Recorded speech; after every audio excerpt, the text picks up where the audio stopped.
Tonight, neighbors in Humphreys County say what's protected their homes in the past from floodwaters is now failing. It is the latest development in our ongoing troubled waters investigations. We're searching for explanations as to why so many neighborhoods are now flooding that have not flooded before. Our chief investigative reporter Jeremy Finley returned to Humphreys County for this story. And Jeremy, we know the video from August in Waverly that was so alarming, but you found properties destroyed lately. That's right. So, of course, the video that we've shown you, that incredible flooding video, that was in August. Now I want you to take a look at this. This picture is also from Humphreys County in October 7th, in fact. Flash flooding so strong, a TDOT sign washed off the road. Now, a civil engineer who's an expert in flood risk says the intense rain that we're all seeing is proving many flood mitigation systems are becoming obsolete. Paul Turner thought he knew what he was buying, but can now only laugh. I can't use it anymore. That the property around the concrete culvert he bought in February would be washed away by October. And you had to jump to even get over there. Right. The view from above shows the strength of the water. What was supposed to travel through the culvert instead eroded everything around it. A tsunami effect? Where just anything and everything was destroyed. The storms brought 10 inches of water, drowning the downstairs den.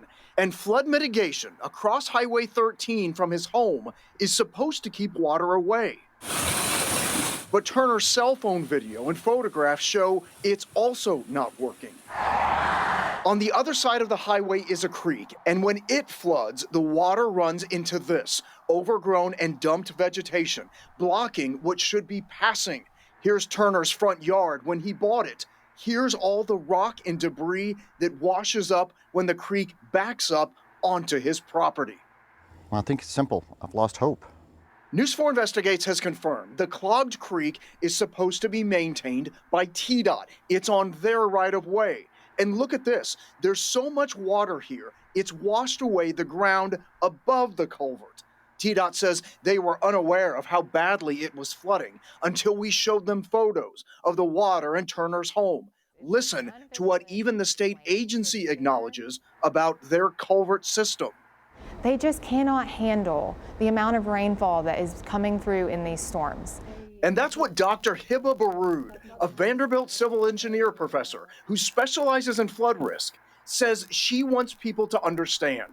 The flood mitigation systems that once controlled water in Middle Tennessee are failing to keep up with intensifying rains. The risk of seeing more flooding in the future is going to increase. After we started asking questions, TDOT began clearing the debris in Turner's yard last week and vows to clear the creek. But the mitigation systems are still the same, and that makes Turner nervous when night falls and the rain comes.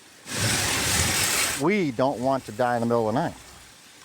Absolutely. Wow. No one does. My goodness, you're always about solutions, Jeremy. So what does Dr. Baroud in particular think that counties and cities should do? So her overall mentality is that we have to start planning not for what's worked in the past, but what's going to happen in the future, right? Think about what we've all experienced now. That's what we have to prepare for. Part of this all leads to a controversial question. Should the creeks of rural Tennessee be dredged by bulldozers, widened to allow more water to flow through? And could that have saved all of those lives in Waverly? We're going to have that investigation for you in the coming days. Guys, back to you. Looking forward to that one, Jeremy. Thank you so much.